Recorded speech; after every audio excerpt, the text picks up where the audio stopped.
સમાચારો સાથે આગળ વધીએ તો કેન્દ્ર સરકારની ગુજરાતને વધુ એક ભેટ મોરબીમાં 100 સીટ સાથે મેડિકલ કોલેજને મંજૂરી મળી ચૂકી છે। ચાલુ વર્ષથી મેડિકલ કોલેજ કાર્યરત કરાશે।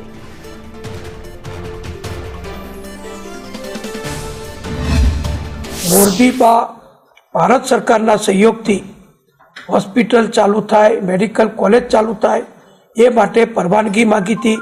ભારત સરકારના માનનીય આરોગ્ય મંત્રી શ્રી હર્ષવર્ધનજીને પણ મેં ફોન ઉપર વિનંતી કરી હતી, પત્ર લખીને પણ વિનંતી કરી હતી કે મોરબી અમારું ઔદ્યોગિક મથક છે, એક અગત્યનું સૌરાષ્ટ્રનું શહેર છે।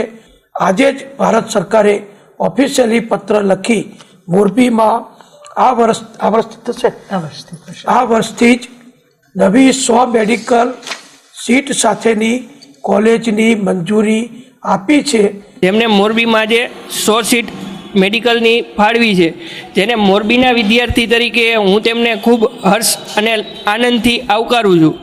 જેનાથી વિદ્યાર્થીઓને ફાયદો થશે કે મોરબીના વિદ્યાર્થીઓને જેને બહાર જવું પડતું હતું તે મોરબીના ઘર આંગણે તેને મેડિકલના વિવિધ ક્ષેત્રને લઈ તેને સ્ટડી કરવામાં આવશે, જે વિદ્યાર્થીઓને ખૂબ ફાયદો થશે। આદરણીય નીતિનભાઈ પટેલે મેડિકલ કોલેજની 100 સીટો મોરબી જિલ્લાને જે ફાળવેલ છે તે મોરબી માટે ખૂબ આનંદના સમાચાર છે। ખાસ કરીને સૌપ્રથમ તો ગુજરાતના મેડિકલમાં પ્રવેશ લેનાર 100 વિદ્યાર્થીને પેલો સીધો લાભ મળ્યો।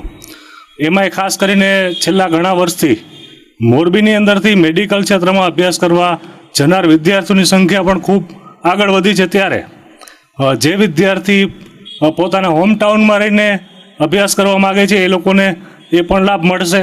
ખરેખર બહુ સરસ પગલું ભર્યું છે નીતિનભાઈએ કે મોરબી જિલ્લો થઈ ગયો છે, પણ જે જિલ્લામાં જે રિક્વાયરમેન્ટ હોય એ વસ્તુ હવે ધીમે ધીમે આવતી જાય છે। એ ખરેખર આપણા જિલ્લા માટે બહુ સારી વસ્તુ એ લોકોએ પગલું ભર્યું છે।